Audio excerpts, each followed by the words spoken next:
What's up everyone? Welcome back to the channel. तो guys हम लोग करने जा रहे हैं अब इंडियन इकोनॉमिक डेवलपमेंट के द मोस्ट इंपॉर्टेंट क्वेश्चंस। मुझे पता है ये वीडियो कल देना था but I was very much unwell. मैं बोल ही नहीं पा रहा था, गला खराब था, तो दैट इज वाई थोड़ा कोल्ड एंड कफ चल रहा है। तो आज हम लोग इसको कर रहे हैं। आज मैं आपको लास्ट यूनिट कराऊंगा इंडिया चाइना पाकिस्तान।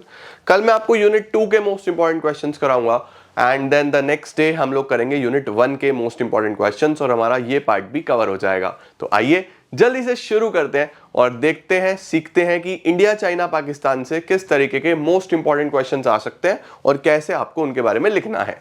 चलिए जल्दी से let's begin.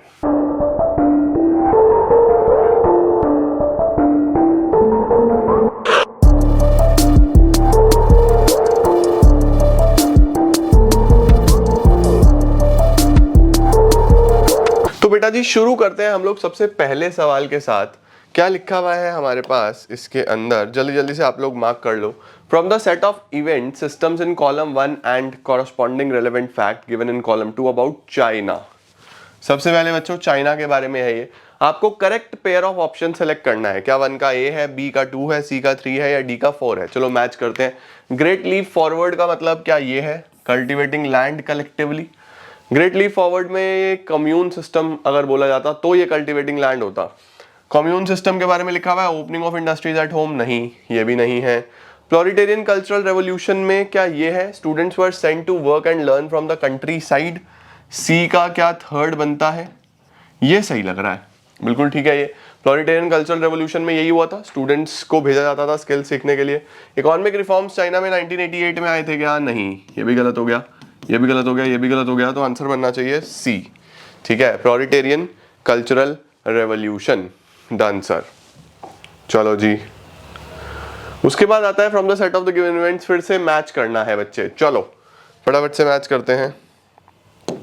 Dual pricing policy का मतलब इकोनॉमिक रिफॉर्म्स, नहीं ये तो नहीं है। Setting up of special economic zones to attract foreign direct investment, बिल्कुल सही है। स्पेशल इकोनॉमिक जोन सेटअप इसलिए करे गए थे। कम्यून सिस्टम बैकयार्ड, देखो फिर से वही वाली बातें हैं, किस तरीके से चीजें हो रही हैं। Major setting up of special economic zones, यही इसका सही आंसर बन जाता है। डन है जी। थर्ड पे चलते हैं। Mao initiated the great leap forward in the year. चलो भाई जल्दी से बता दो, ग्रेट लीप फॉरवर्ड कैंपेन जो है वो कौन से साल में आया था। क्या वो 51 था, क्या वो 55 था, क्या वो 58 था। Answer is 1958। ठीक हो गया, परफेक्ट है। ये सावधान इंडिया सवाल है बच्चे, इस तरीके का क्वेश्चन डेट से पूछ सकता है। Arrange the following events in chronological order. Chronological का मतलब पहले क्या आया बाद में क्या आया, उस हिसाब से अरेंज करना है। तो वीडियो पॉज करके अपने पास कॉपी में आप इन चारों की डेट्स लिख दो, फिर हम अरेंज कर लेंगे, ठीक है ना, परफेक्ट है। चलो भाई अब हम लोग चालू करते हैं फटाफट से। ग्रेट प्लोरिटेरियन कल्चरल रेवोल्यूशन हो गया आपका 65, ठीक है जी। GLF 58, ठीक हो गया। इकोनॉमिक रिफॉर्म्स जो है हमारे पास सबसे पहले चाइना में ही आ गए थे 78, और पहला 5 ईयर प्लान 53, 1953 ये हमारे पास सबसे पहला 5 ईयर प्लान आ गया था। तो इसको अगर अरेंज करूं तो सबसे पहले ये हो गया फोर्थ, फिर सेकंड, फिर फर्स्ट, फिर third. Fourth second first third, fourth second first और थर्ड। तो इसका ऑप्शन हमारे पास फोर्थ सेकंड फर्स्ट, यही मिसप्रिंट है, ये थर्ड आ जाएगा। फोर्थ सेकंड फर्स्ट थर्ड ये बैठ जाएगा बच्चों, ठीक है। सबसे पहले फर्स्ट 5 ईयर प्लान आया, उसके बाद आपका GLF कैंपेन आ गया, फिर ग्रेट प्लोरिटेरियन कल्चरल रेवोल्यूशन आ गया, फिर रिफॉर्म्स आ गए। फोर्थ सेकंड फर्स्ट थर्ड, यही इसका सही आंसर बन जाएगा, ठीक है जी। चलो भाई, introduction of economic reforms in China took place in the year, अभी आ गया पीछे, सेम है, आप लोग इसको देख लेना, 1978। चलो भाई, which of the following countries adopted one child policy. One child policy कहां पे आया था, चाइना में आया था sir, China will be the right answer. अब चलते हैं बेटा जी नेक्स्ट MCQ पे, जो कि है क्वेश्चन नंबर 7। असर्शन में लिखा हुआ है in the late 1970s China का population growth rate has sharply declined. Yes this is true, हुआ है, क्यों, because of one child policy. Reason लिखा हुआ है China has witnessed an increase in the proportion of elderly people owing to stringent family planning programmes.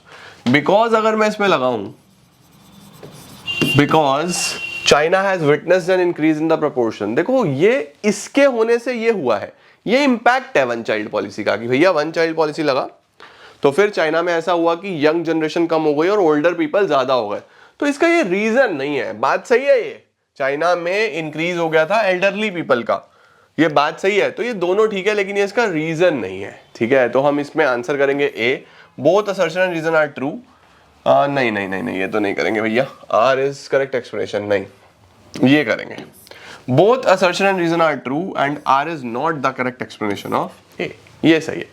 State whether the following is true और false as per the human development index report 2018 India was ranked at the 180th position. अब देखो इस तरीके का सवाल आने के chances कम होते हैं, क्योंकि बच्चा कहां तक याद करेगा भाई, किसको याद है 2018 की रिपोर्ट। तो आप बिल्कुल भी इस चीज पे स्ट्रेस मत लेना, इस तरीके का सवाल नहीं आएगा।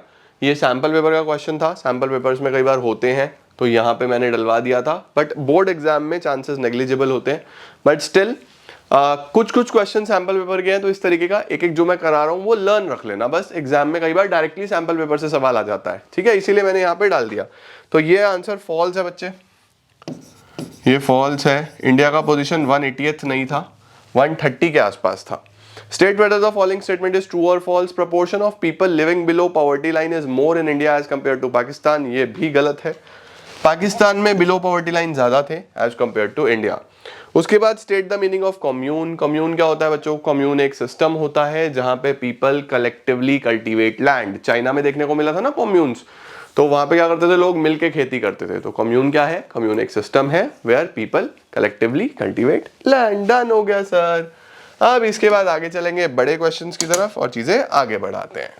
अब देखो बच्चों, जितने भी हमारे पास लॉन्ग क्वेश्चंस आगे आ रहे हैं, इस तरीके के क्वेश्चंस आपके एग्जामिनेशन में पूछ सकता है इंडिया, चाइना, पाकिस्तान से।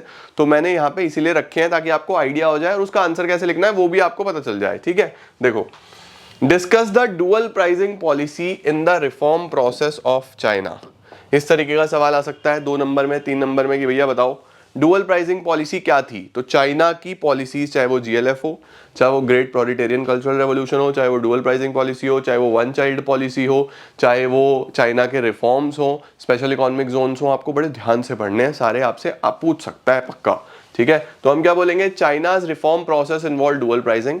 This means fixing the prices in 2 ways. मैंने आपको पढ़ाया हुआ है कि फार्मर्स और इंडस्ट्रियल यूनिट्स के तो सरकार बताएगी और बाकी ट्रांजेक्शन्स के लिए मार्केट प्राइसेस पे हो सकता है। इस तरीके का क्वेश्चन भी आ सकता है। देखो, डेटा आपको गिवन होगा, answer the following questions on the basis of the following data, comment upon the population growth rates and किस कंट्री का सबसे स्क्यूड सेक्स रेशियो है। स्क्यूड का मतलब होता है बहुत ज्यादा फैला हुआ, बहुत ज्यादा खराब, राइट। तो सबसे पहले तो पॉपुलेशन ग्रोथ रेट के बारे में बोल रहा है। तो पॉपुलेशन ग्रोथ रेट अगर हम देखें, एनुअल ग्रोथ रेट, तो इंडिया का 1.2% से बढ़ रहा है, चाइना का 0.5 से और पाकिस्तान का 2.1% से। तो हम बोलेंगे पाकिस्तान का पॉपुलेशन ग्रोथ रेट सबसे ज्यादा है, चाइना का सबसे कम है उनकी पॉलिसीज की वजह से, राइट। और अगर हम सेक्स रेशियो की बात करें तो इंडिया का सबसे खराब है। देखो 929 females as compare to 1000 males, बाकी में बेटर है। तो क्या बोलेंगे हम फर्स्ट में? The given data shows that annual growth rate of population is maximum in Pakistan standing at 2.1%, whereas the same stands at a just 0.5% in case of China. ठीक है, क्योंकि वन चाइल्ड पॉलिसी का result है। Annual growth rate in India is in the danger zone of more than 1%. India will be overtaking China as the most populous country in the world in the near future. Actually में अभी हो चुका है ये, हम China से आगे निकल गए हैं, लेकिन एज पर NCERT ही आपको लिख के आना पड़ेगा। तो अभी NCERT के डेटा के अकॉर्डिंगली ही आप आंसर कर रहे हो। ओके, उसके बाद क्या आ रहा है?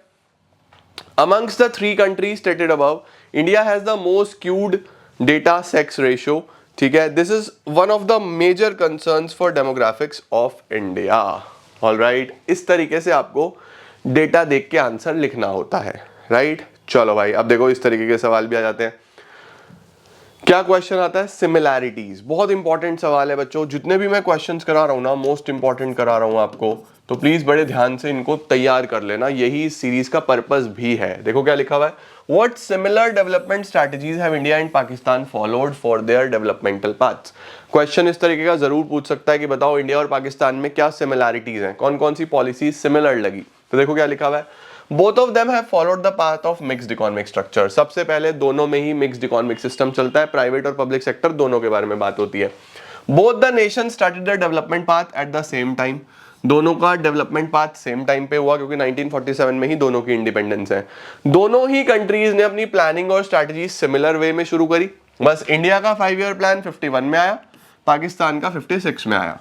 उसके बाद दोनों ने ही सिमिलर स्ट्रैटेजीज अडॉप्ट करी, जिसमें कि पब्लिक सेक्टर का मेजर रोल और प्राइवेट सेक्टर का सेकेंडरी रोल। ठीक है, 1980s तक दोनों ही कंट्रीज के सिमिलर ग्रोथ रेट थे।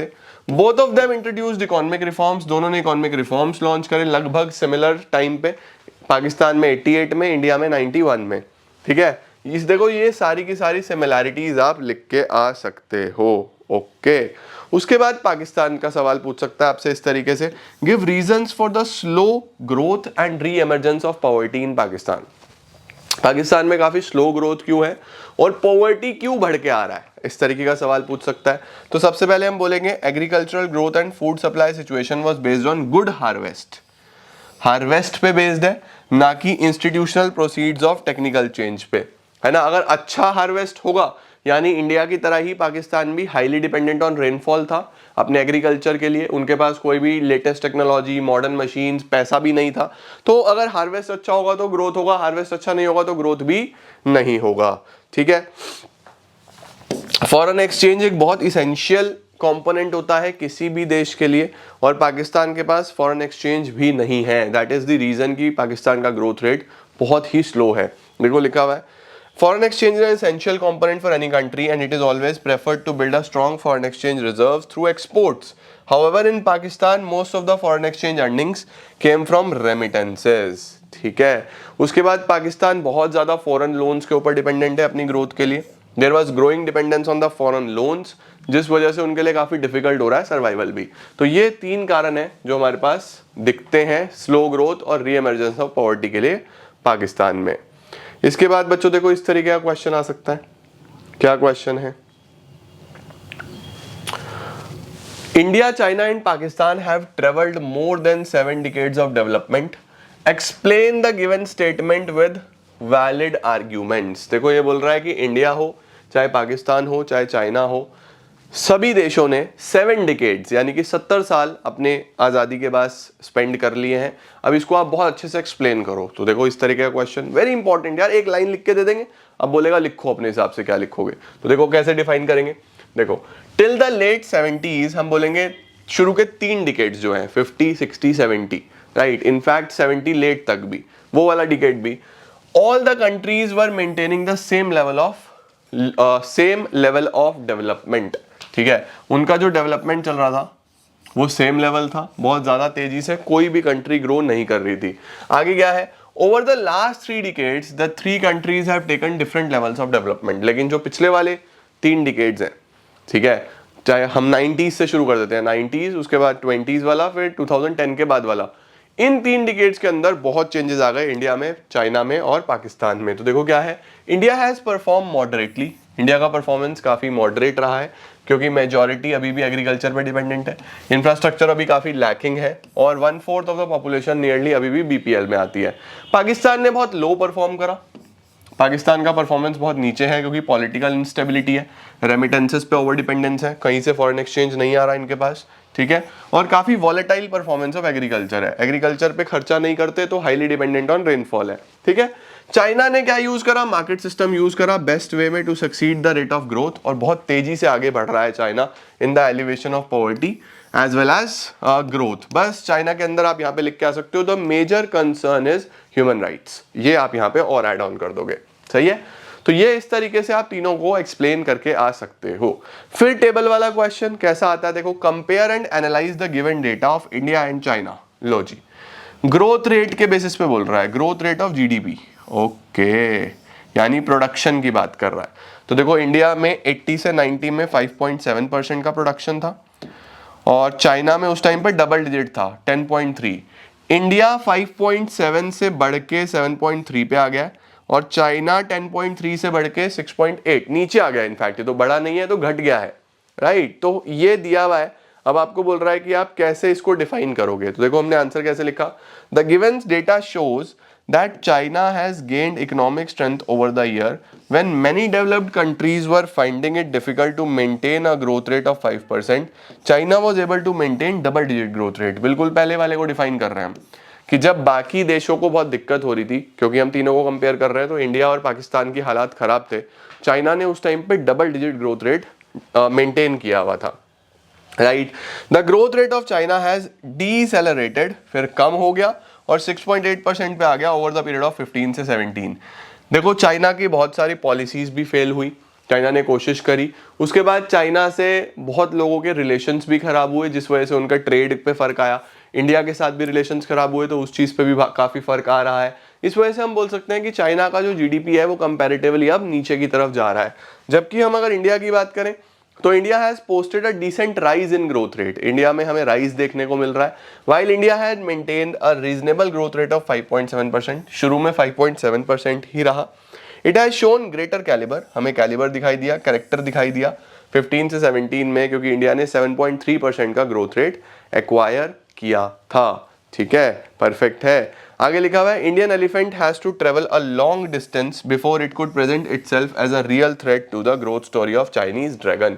हमारे इंडियन एलिफेंट को अभी काफी लंबे समय चलना पड़ेगा ताकि वो चाइना के लिए एक बहुत बड़ा थ्रेट बन सके। मतलब हम अभी भी अगर देख रहे हैं तो सिर्फ एक जीडीपी ग्रोथ रेट नहीं, और भी बहुत सारी चीजें हैं जहां पे हम चाइना से अभी काफी पीछे हैं, तो हमें काफी मेहनत करनी पड़ेगी, तब हम चाइना से आगे निकल पाएंगे।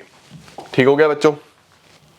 इसके बाद देखो इस तरीके का क्वेश्चन भी आ जाता है, क्या है, compare India and Pakistan on the basis of their demography. बहुत इंपॉर्टेंट है भाई, demographic profile, birth rate, death rate, sex ratio, fertility rate, very important, infant mortality rate, इनको तो यार तैयार करके जाना, जरूर पूछ सकता है। तो हम लोग क्या बोलेंगे, साउदर्न इंडिया सवाल है बच्चे, वेरी इंपॉर्टेंट। देखो India and Pakistan can be compared on demographic front as follows. क्या क्या, population growth rate of two nations is growing rapidly. Indian population is growing at around 1.3%, जबकि पाकिस्तान की बढ़ रही है 2.05% के रेट से। तो सबसे पहले हम बोलेंगे कि अगर हम दोनों की पॉपुलेशन ग्रोथ रेट की बात करें तो पाकिस्तान का population growth rate almost double है एज कंपेयर टू इंडिया। उसके बाद फर्टिलिटी रेट की अगर हम बात करें तो वो भी पाकिस्तान में ज्यादा है। The fertility rate of two nations depicts the clear reason for the difference in population growth rate. The fertility rate on an average of Indian stands at 2.2 kids per female और पाकिस्तान में 3.6 किड्स पर फीमेल। आप यहां से भी देख सकते हो कि पर फीमेल 2.2 किड्स इन इंडिया और पाकिस्तान में 3.6 किड्स है पर फीमेल। ठीक है, सेक्स रेशो की अगर हम बात करें तो सेक्स रेशो पाकिस्तान में हमारे से बेटर है, राइट। वहां पे मेल फीमेल में जो सेक्स रेशो है इंडिया से बेटर है। The sex ratio of two nation stands quite near, showing preference of male child in both the nations. India में 924 फीमेल्स पर 1000 मेल्स, पाकिस्तान में 943 फीमेल्स पर 1000 मेल्स। चाइना में ये सबसे बढ़िया है, लेकिन चाइना की बात नहीं कर रहा, हमें इंडिया और पाकिस्तान में कंपेयर करना था, तो इस वजह से लिखा गया है। तो डेमोग्राफिक बहुत इंपॉर्टेंट है भाई, ये तो याद करके ही जाना किसी भी एक साल का डेटा, और जब आप एग्जाम में लिखो तो नीचे लिख देना कि ये कौन सी रिपोर्ट का डेटा है। ओके, नेक्स्ट देखो, India and Pakistan initiated their journey of development nearly at the same time, yet the two economies have traveled different distances, justify the given statements with valid arguments। ये similar question आ गया, अभी पीछे भी आया था। India और पाकिस्तान ने लगभग सेम समय पे डेवलपमेंट पाथ स्टार्ट करा, तब भी इंडिया काफी आगे निकल गया और पाकिस्तान पीछे रह गया। उसके क्या रीजंस हैं, वही पॉलिटिकल इंस्टेबिलिटी हो गया, फॉरेन डिपेंडेंस हो गया, फॉरेन रिजर्व ना होना हो गया, उसके साथ साथ गवर्नमेंट की गलत पॉलिसीज हो गई, सक्सेसफुल ना होना हो गया। तो ये सारे रीजंस आप यहाँ पे लिख के आ जाओगे। ठीक है, 19 देखते हैं। In the late 1970s China's population growth rate has sharply declined as compare to India. बिल्कुल सही है, 1970s में, जो लेट 1970s है, क्योंकि वन चाइल्ड पॉलिसी आया था, तो चाइना का जो ग्रोथ रेट ऑफ पॉपुलेशन है वो तो नीचे आया था बहुत तेजी से। आपको बोल रहा है रीजन बताओ और इसका इम्पैक्ट बताओ, तो देखो क्या है। सबसे पहले a sharp decline in population growth rate in China as compare to India was mainly due to implementation of one child policy. One child policy की वजह से हुआ था। एज अ रिजल्ट चाइना में डिक्लाइन देखा गया था ग्रोथ रेट ऑफ पॉपुलेशन में। इसका इम्पैक्ट क्या होगा, इम्पैक्ट ये हुआ बच्चों कि उनके देश में बच्चे कम हो गए और एल्डरली पॉपुलेशन ज्यादा बढ़ने लगी, जिस वजह से बाद में इन्होंने इसको हटा भी दिया। तो क्या इंपैक्ट है, the proportion of elderly people has risen in compare to younger ones. चलो भाई,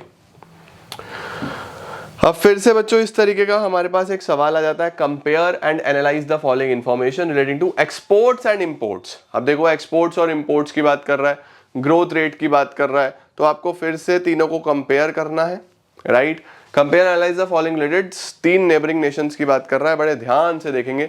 यहाँ पे हमारे पास पाकिस्तान का डेटा दिया हुआ है, यहाँ पे हमारे पास चाइना का डेटा दिया हुआ है, तो बड़े ध्यान से इसको समझ लेंगे, बड़े ध्यान से इसको देख लेंगे और सॉल्व करने की कोशिश करेंगे, ठीक है। देखो, exports from India, imports to India, ठीक है, ओके, बड़े ध्यान से समझना, राइट। अब देखो, एक्सपोर्ट कितना कर रहा है इंडिया पाकिस्तान को, ठीक है, पाकिस्तान को हम एक्सपोर्ट कर रहे हैं 2341 उस टाइम पे, ठीक है, 2004-05 में, और 2018-19 में 14,426 करोड़ का, और ग्रोथ रेट कितना हो गया, 3.7% से बढ़ रहा है।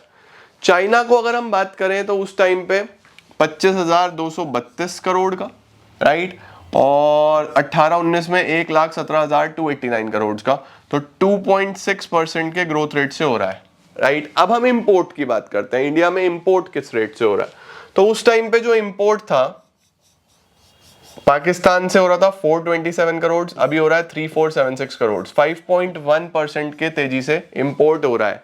चाइना से हम उस टाइम कितना इंपोर्ट कर रहे थे, 31,892 करोड़, और आज की 18-19 के डेटा के हिसाब से देखो कितना ज्यादा इंपोर्ट, 10.3% के रेट से तेजी से इंपोर्ट हो रहा है। तो अगर देखा जाए तो एक्सपोर्ट इतना ज्यादा हम नहीं कर रहे हैं, इंपोर्ट हम ज्यादा कर रहे हैं, जिस वजह से हमारे बैलेंस ऑफ पेमेंट्स पे भी बहुत इंपैक्ट आता है।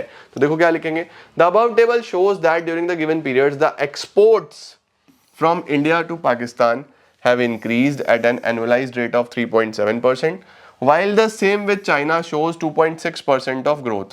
On the other hand, जो import है वो 10.3% से बढ़ रहे हैं, और कॉरस्पॉन्डिंग पाकिस्तान से हम 5.1% से इंपोर्ट कर रहे हैं।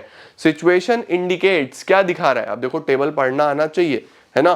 Situation indicates that Indian imports from China are too high in comparison to the exports. India के जो इंपोर्ट्स हैं चाइना से वो बहुत ज्यादा है as compare to the exports. This shows that Indian economy was over dependent on Chinese economy, was क्या, is, in fact it is over dependent on Chinese economy for goods and services over a given period of time, whereas in case of Pakistan gap is quite narrow which may be due to various reasons। ठीक हो गया, समझ गए।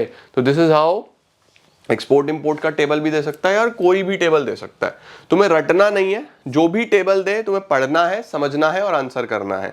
तो मैंने बहुत सारे आपको क्वेश्चंस कराए, आई होप आपको समझ में आ गया होगा कि क्या क्या फर्क आता है, किस तरीके से सवाल पूछे जा सकते हैं। आपको स्ट्रेट फॉरवर्ड क्वेश्चंस नहीं आएंगे, इस तरीके के क्वेश्चंस आने के ज्यादा चांसेस हैं, पॉलिसीज वाले क्वेश्चंस आने के ज्यादा चांसेस हैं, तो अकॉर्डिंगली प्रिपरेशन करना। इसी तरीके से जब मैं आपको पूरा इंडियन इको करा दूंगा ना, तो तुम्हें बहुत कॉन्फिडेंस आ जाएगा। ऑलराइट, तो आज के लिए इतना ही गाइस। कल हम लोग करेंगे यूनिट नंबर 2 जिसमें 4 चैप्टर्स हैं, चारों में से इंपॉर्टेंट क्वेश्चंस जो कि बनते हैं, किस तरीके से बनते हैं, काफी आइडिया होगा आपको और आपको करके मजा आएगा। ठीक है, thank you so much for joining in. I am gonna see you all tomorrow. Till then see ya, take care, bye bye.